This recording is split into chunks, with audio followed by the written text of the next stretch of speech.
예, 10시 13분 지나고 있습니다. 지수가 연휴 전부터 해서 강합니다. 연휴 전에 이렇게 올라서 연휴 끝나고 강세를 이어가는 것도 참 이례적인데요.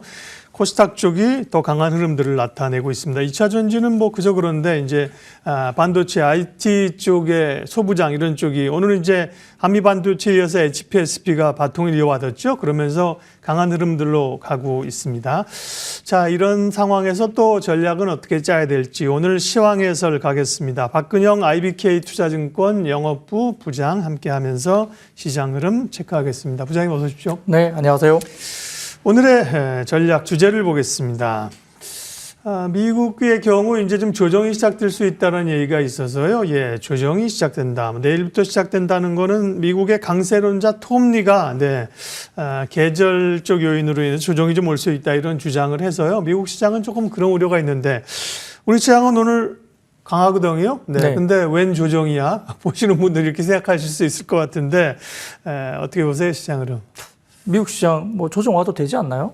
많이 올라서. PBR이 네. 한 4배, 5배 정도 될 거예요. 그 국내 시장은 지금 시장 자체가 PBR 1배가 지금 안 되고 있기 때문에 그렇죠. 예. 뭐 일본 시장보다도 지금 못한 시장이고 미국 시장이 PBR이 뭐 4점 몇 배, 한 5배까지는 아니더라도 PBR이 4배가 넘을 겁니다, 시장 자체가. 그러니까 뭐 지금 미국 시장에서 조정이 좀 나온다는 게 그렇게 크게 뭐 이슈가 될 수 있을까? 물론 이제 미국 시장이 워낙 이제 글로벌에서 크기 때문에 미국 시장 조정이면 또 한국도 같이 조정을 받지 않겠나라는 그러니까요. 우려가 사실 있을 수 있습니다만 네. 사실은 뭐 많이 오르긴 했습니다. 근데 이제 최근에 지금 3일 동안 암이라는 회사가 3일 동안 얼마 정도 올렸냐면 거의 더블을 갔어요. 더블. 예. 거기가 예. 이제 시가총액이 어마어마할 텐데 예. 물론 이제 오버슈팅이 됐다는 이슈도 좀 있기 때문에 암이 너무 과하게 올랐다는 점에서는 일부 이제 최근에 올랐던 IT가 좀 조정받을 수 있다는 점도 우리가 충분히 이제 이해를 할 수 있습니다만 뭐 아무튼 뭐 국내 시장 자체로 봐서는 지금 이제 2,650포인트 정도 와 있는데 이 정도 수준에서 뭐 비싸다고 국내 시장에서 막 이렇게 팔아야 된다 보기에는 다소 좀 너무 시장 자체가 그렇지는 않다고 볼 수 있는 상황이고요. 다만 이제 시장이 지금 분위기가 스타일이 이렇습니다. 일단 아직까지는 저 PBR 섹터의 관점이 여전히 강한데 여전히 뭐 그러다 보니까 지금 또 암이 급등을 했고 하기 때문에 뭐 SK 하이닉스를 포함한 뭐 삼성전자 그다음에 소부장들 지금 급등이 나오고 있고 그다음에 설계 관련된 종목들 뭐 오픈 엣지 테크놀로지라든지 그다음에 퀄리타스 반도체뿐만 아니라 그 외에도 다른 종목들이 꽤 가온칩스라든지 이런 설계 관련된 종목들도 꽤 많이 올라와요. 소부장들 등등을 포함해서 그렇습니다. 뭐 지난주 같은 경우는 지금 뭐 한미 반도체가 상한가까지 올라가면서 시장의 목표 주가를 무색하게 만들었죠. 그래서 현대차증권이 유일하게 93,000원 이라는 아주 높은 목표 주가를 제시했지만 다른 회사들은 지금 한미 반도체를 그렇게 높게 보지 않았던 상황인데 지금 SK 하이닉스와 그다음에 TSMC 등이 동맹을 맺고 거기에 최대 수혜주로서 한미 반도체가 나오면서 이제 지난 마지막 거래일 날 설 연휴 전날 마지막 거래일 날 상가로 올라가는 그런 모습을 보입니다. 근데 오늘은 또 어떻게 되느냐? 많이 오른 소부장들이 약간 힘이 빠지면서 뭐 힘이 빠진 것도 아니지만 추가적인 상승을 못하면서 어디로 가느냐? 역시 또 자동차로 가거든요. 그러니까 완성차도 여전히 기아, 현대차 좋고요. 네. 지금 이제 자동차 부품 쪽으로 넘어가죠. 그래서 약간의 이런 부분들이 순환매가 돌고 있지만 역시 최근에 강했던 섹터 중심으로 간다는 거고 그 근간에는 저 PBR도 근간이 있고 그럼 성장에 대한 부분도 분명히 근간이 있다는 점입니다. 그래서 네. 지금의 성장의 큰 흐름은 역시 반도체가 주도를 하고 있고요. 그다음에 저 PBR 중에 실적까지 있는 섹터가 어디죠? 역시 이제 뭐 은행, 증권, 보험의 금융도 그렇지만 금융은 약간은 정부가 규제적인 성격을 좀 계속 띄었기 때문에 조금 한계가 보이는 거고요. 자동차는 너무 쌌던 거죠. 그래서 제가 지난번 아마 일주일 전에 나왔을 때 자동차 말씀을 드렸을 것 같은데 ROE가 현대차 같은 경우도 9.5% 정도의 ROE를 갖고 있는데 과거에 ROE를 10% 이상 구가를 했을 때는 PBR 1배 이상을 갔다. 근데 뭐 0.5배, 0.6배 정도밖에 안 됐으니까 그렇고. 근데 기아가 ROE가 현대차보다 훨씬 높았죠. 그러다 보니까 기아가 먼저 올라오면서 상당히 좋은 모습을 먼저 보여주고 있다는 점이 자동차 쪽도 그렇고. 그래서 알겠습니다. 섹터는 그렇게 주도를 하는 쪽으로 역시 힘이 좋다 볼 수 있겠습니다. 말씀을 안 끊으면 이제 머릿속에 계속 내용이 많으시기 때문에 저희가 질문할 때 조금 끊어야 돼요. 죄송해요. 미국은 이번 주에 오늘 밤에 당장 이제 1월 소비자 물가 발표돼요. 또 이제 목요일인가 가면 PPI도 발표되고 이번 주에 중국 증시는 이제 휴장이기 때문에 영향권을 벗고요. 미국 증시 물가가 나오는 거에 따라서 시장이 어떻게 반응할까요? 그 얘기 잠깐 체크하죠.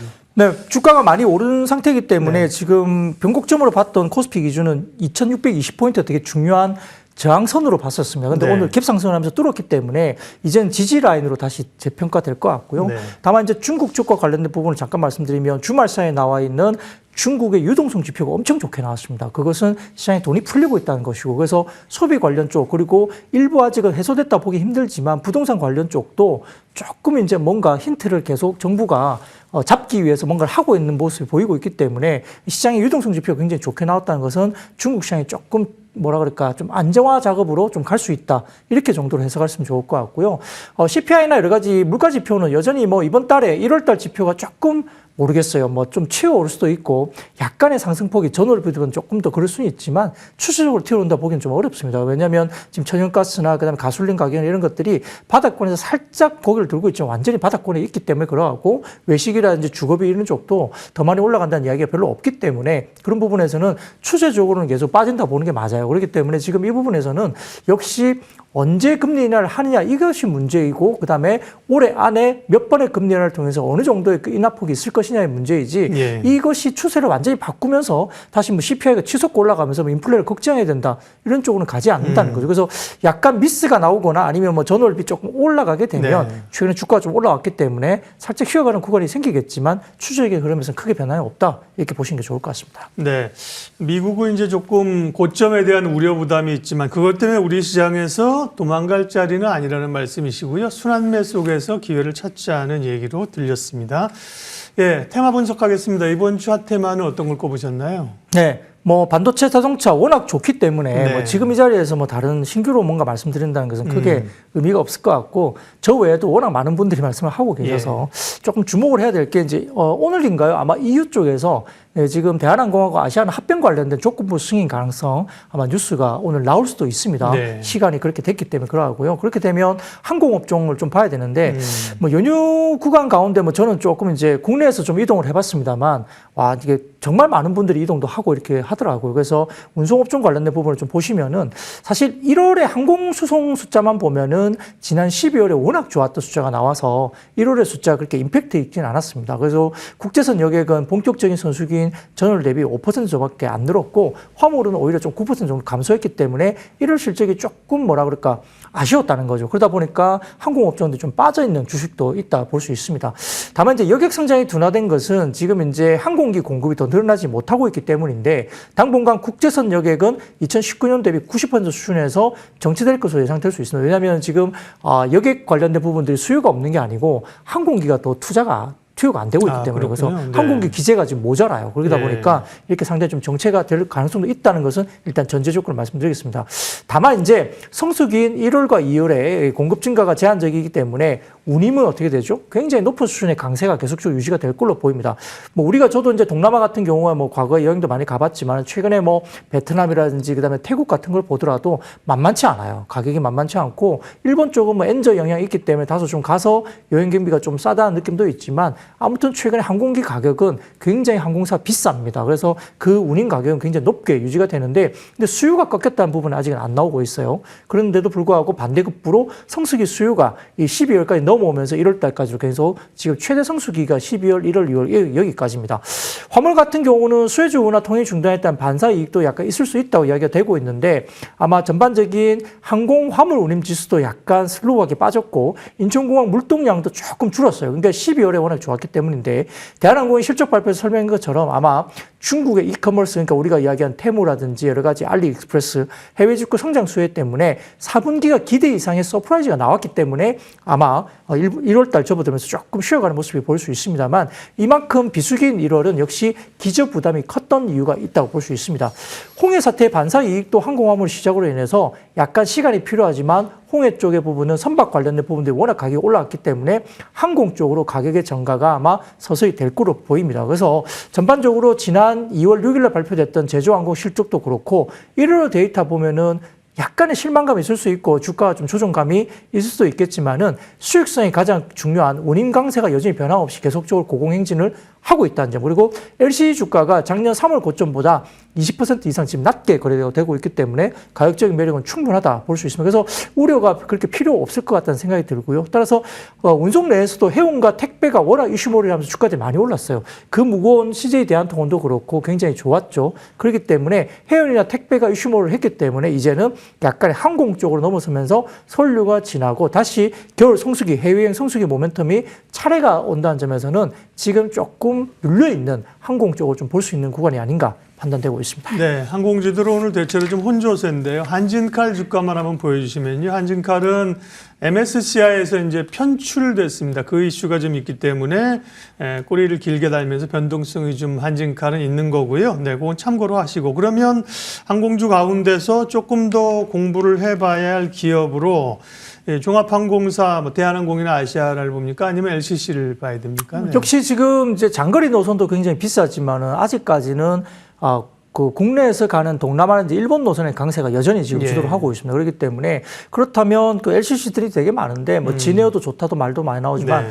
개인적으로는 지금 아까 초도에 언급드렸던 뭐 대한항공과 아시아나항공의 인수전이 이야기되면서 통합법인에 그러니까 티웨이 항공이 대한항공과 아시아나항공의 통합법인에서 나오는 유럽 노선 4개를 받게 됩니다. 그래서 유럽 노선 4개를 양보하면서 6월부터 본격적으로 운항이 예상되고 있기 때문에 그렇다면은 이제 장거리 노선에 대한 부분들이 이제 확실하게 들어오는 거죠. 그러면 LCC 가운데 제주항공이 지금 가장 큰 덩치를 가고 있었다면 티웨이 항공이 4개 정도의 유럽 노선을 이제 새롭게 아마 대한항공, 아시아나항공으로부터 통합법원의 일본의 노선 일부를 양도를 받는다면은 최대 규모의 LCC로 올라서게 됩니다. 그러면 제주항공 대비 티웨이 항공이 별로 못 올랐다 볼 수 있겠고요. 그래서 이런 부분들이 상당히 장거리 노선에 대한 운행 안정화가 확인이 된다면 확실히 레벨업이 될 수 있다 볼 수 있는 상황입니다.